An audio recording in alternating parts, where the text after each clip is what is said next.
खबरदार बहू, घर बुआ जी छोड़कर नहीं बल्कि तुम छोड़कर जाओगी। तुम्हारे जैसी लड़कियों की मेरे घर में कोई जरूरत नहीं है।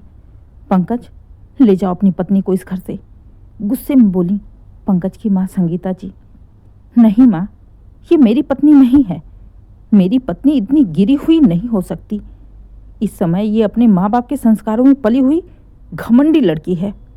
जाए ये अपने माँ बाप के पास और वहाँ पर बड़ों की इज्जत करना और संस्कार सीख कर आए। मैं इसे लेकर कहीं नहीं जाने वाला। कहते हुए पंकज भी गुस्से में चला गया। पंकज भी अपनी पत्नी आरती के ऊपर बहुत गुस्सा था। बेचारी आरती सबके बीच में गुनहगारों की तरह खड़ी आंसू बहाए जा रही थी। असल में घर में शादी का माहौल था। संगीता जी के छोटे बेटे विनोद की शादी थी। विनोद की शादी से आरती चिढ़ी हुई थी क्योंकि विनोद की शादी कमला बुआ ने करवाई थी, जबकि आरती विनोद की शादी अपने चाचा की बेटी से करवाना चाहती थी। लेकिन बुआ जी ने जो लड़की बताई उसके आगे किसी ने आरती की बात सुनी नहीं। इसी बात से आरती बुआ जी पर चिढ़ी हुई थी कि इनके चलते मेरी बहन की शादी इस घर में नहीं हुई। संगीता जी अपनी ननद कमला जी की हर बात मानती थीं। कमला जी थीं भी इस लायक। वो हमेशा अपने मायके की भलाई में ही सोचती थीं। इसलिए उन्होंने अपनी जान पहचान की लड़की से विनोद की शादी कराई थी। कमला जी की उनके मायके में बहुत इज्जत थी। कमला जी के भाई दिनेश जी, भाभी संगीता जी, भतीजा विनोद और पंकज, पूरा परिवार ही कमला जी पर जान छिड़कता था। बस एक आरती ही ऐसी थी जिसे कमला बुआ बिल्कुल पसंद नहीं थी। शादी की भीड़ भाड़ में एक दिन अचानक ही आरती रोने लगी, चीखने लगी, चिल्लाने लगी। आरती के रोने की, चीखने चिल्लाने से सब लोग भागते हुए उसके कमरे में आए तो आरती हार का खाली डब्बा हाथों में लेकर लगातार रोई जा रही थी। उसका हार खो गया था। अचानक से हार खो जाने से सब परेशान हो गए थे। आखिर हार कैसे खो गया, वो भी अलमारी के अंदर से। पूरा परिवार ही परेशान हो गया।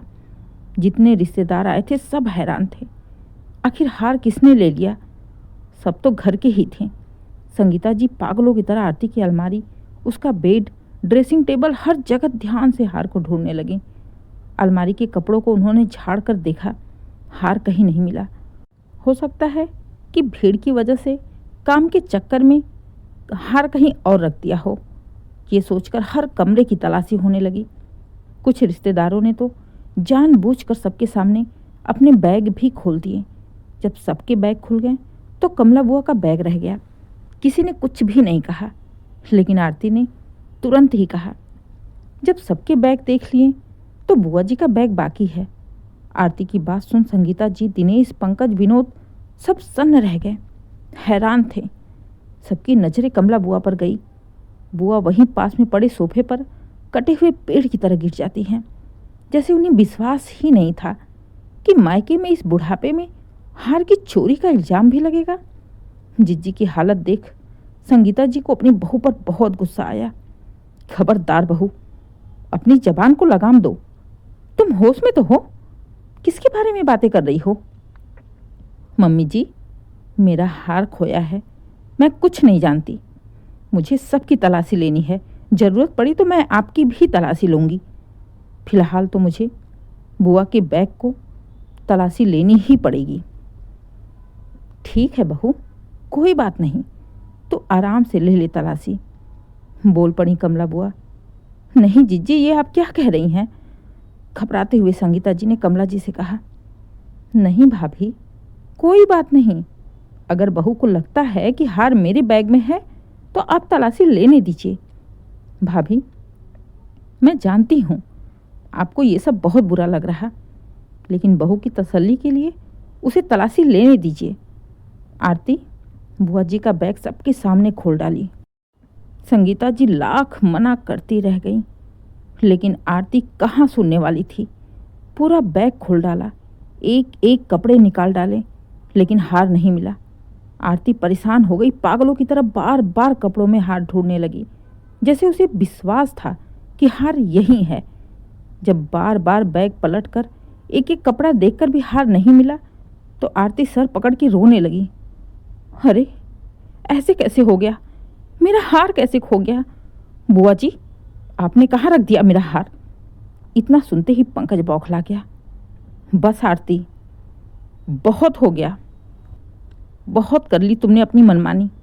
अब अगर बुआ जी के लिए एक शब्द भी तुमने बोला तो मुझसे बुरा कोई नहीं होगा। दिनेश जी, संगीता, पंकज, विनोद सब कमला जी के आसपास खड़े थे। कुछ सोचते हुए संगीता जी आरती के पास जाकर कहती हैं, बहू, अब जब तुमने जिज्जी की तलाशी ले ली है तो फिर अपने मायके वालों की भी ले लो। मम्मी जी, ये क्या है? एक तो मेरा हार खोया है, उस पर भी आपको मजाक सूझ रहा? कैसा मजाक बहू? जब तुमने जिज्जी का बैग चेक किया तब तो मजाक नहीं था, तो तुम्हारे मायके वालों का बैग चेक होगा तो मजाक है? चेक करो, सबके सामने एक एक बैग तुम्हें चेक करने पड़ेंगे। संगीता जी गुस्से में आरती से बोली। आरती भी अपनी जिद पर अड़ गई। नहीं मम्मी जी, ये लोग तो मेरे अपने हैं, ये ऐसा नहीं कर सकते। मेरा हार कहीं और गया है। नहीं बहू, पहले तो अपने मायके वालों का बैग चेक करो, अपनी भाभी का भी बैग चेक कर, इसके बाद डिसाइड करना। नहीं माँ जी, हो गया, बोला ना, ये मुझसे नहीं होगा। मेरी भाभी ऐसी नहीं है। बहू, तुम्हारी भाभी कैसी भी हो, बैग तो चेक करना ही पड़ेगा। तुम नहीं तो मैं ही सही। कहते हुए संगीता जी आरती की भाभी का बैग उठाकर सबके सामने खोलकर जैसे ही 2-3 कपड़े निकालती हैं, कपड़ों के तह के बीच में आरती का हार मिल गया। हार देखते ही सब हैरान। सबकी नज़र आरती की भाभी के ऊपर गई। आरती की भाभी की हालत खराब हो गई थी। ऐसा कैसे हो गया? तभी संगीता जी गुस्से में हार को हाथ में लेकर आरती की भाभी के पास जाती हैं। जाकर उनको हार दिखाकर पूछती हैं, ये क्या है? ये तुम्हारे बैग में कैसे आया? जी वो मैं। आरती की भाभी की तो आवाज़ ही नहीं निकल रही थी। देखो, सही सही बता दो, ये हार तुम्हारे बैग में कैसे आया? नहीं तो मैं पुलिस बुलवाऊंगी। इतना सुनते ही आरती परेशान हो गई। अब क्या करूं? तभी आरती की भाभी, नहीं नहीं माँ जी, आप पुलिस मत बुलवाइए, मुझे सच में नहीं पता ये हार मेरे बैग में कैसे आया। कहते हुए रो पड़ी आरती की भाभी। पुलिस का नाम सुनते ही आरती भी बौखला गई। नहीं माँ जी, पुलिस बुलाने की जरूरत नहीं है, मेरी भाभी ऐसा नहीं कर सकती, मुझे पता है। अच्छा, तुम्हें कैसे पता बहू? तुम इतना भरोसे से कैसे कह सकती हो? हार तो तुम्हारी भाभी के बैग से ही मिला है ना? हाँ माँ जी, पर हो सकता है किसी और ने डाल दिया हो। मेरी भाभी ऐसा नहीं कर सकती, मुझे पूरा विश्वास है उनके ऊपर। अच्छा, तो फिर कौन डाल सकता है बहू? किसी के ऊपर शक है तुम्हें? अब आरती बेचारी क्या ही बोले, उसे तो कुछ समझ में ही नहीं आया। बोलो बहू, किसने डाल दिया तुम्हारी भाभी के बैग में? वो मुझे नहीं पता माँ जी, किसी न किसी ने तो डाला ही है ना, ऐसे तो उड़ के नहीं आएगा ना। सही कहा बहू तुमने, किसी न किसी ने तो डाला ही है, जैसे तुमने डाल दिया था अपनी भाभी के साथ मिलकर जीजी के बैग में। इतना सुनते ही आरती का मुंह खुला का खुला ही रह गया। हैरानी से वो अपनी भाभी की ओर देखने लगी। अब आरती की भाभी की भी बोलती बंद हो गई। डर गई दोनों के ही चेहरे सफ़ेद हो गए। वहाँ खड़े सब लोग हैरान थे। बड़ी हिम्मत करके आरती ने बोला, ये क्या कह रही हैं माँ जी? क्यों बहू, गलत कहा क्या मैंने? मैं कल रात में ही तुम्हारी और तुम्हारी भाभी की बातें सुन ली थी। वो तो अच्छा हुआ कि मैं सुन ली, नहीं तो आज तो तुम मेरे घर की इज्जत को नीलाम कर देती, जिज्जी के ऊपर चोरी का आरोप लगा देती। संगीता, ये क्या कह रही हो तुम? कुछ हमें भी बताओ, क्या बात है? संगीता जी की बात सुन हैरानी से बोले दिनेश जी। संगीता जी दिनेश जी के पास जाकर कहती हैं, आपको पता है हमारी बहू को जीजी से क्या चिढ़ है? जिज्जी ने जो विनोद की शादी करवा दी, उसी को लेकर ये बैठी है, क्योंकि इसे अपने चाचा की बेटी की शादी करनी थी विनोद से, जो हो नहीं पाई। इसलिए ये जिज्जी से चिढ़ी है और उसी का बदला निकालने के लिए, इनको बेइज्जत करने के लिए और हमेशा के लिए इनका मायका छुड़वाने के लिए बहू ने इतना बड़ा खेल खेला है। साथ ही साथ बहू की भाभी ने पूरा साथ दिया है। बहू ने अपना हार खुद लेकर जीजी के बैग में रात को ही डाल दिया था ताकि सुबह होते ही ये हंगामा करे और तलाशी में जीजी के बैग में वो हार मिल जाए। ये तो अच्छा हुआ कि समय रहते मैंने इनकी बातें सुन ली। और जैसे ही आरती जीजी के बैग में हार रखकर जाती है, थोड़ी देर बाद मैं वो हार निकाल कर ले जाकर इसकी भाभी के बैग में रख दी। बस यही है इनकी कहानी। सारी सच्चाई अब सबके सामने आ गई थी।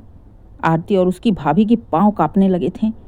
पंकज, विनोद, दिनेश जी, कमला जी सब गुस्से में थे। पंकज तो आरती की हरकत से इतना नाराज था कि वो आरती को अपने साथ ही नहीं रखना चाहता था।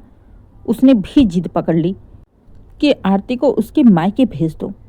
जब तक वो अपने माँ बाप से ढंग के संस्कार सीख कर नहीं आएगी, बड़ों की इज्जत करना सीख कर नहीं आएगी, तब तक ये मेरे घर की दहलीज नहीं लांघ सकती।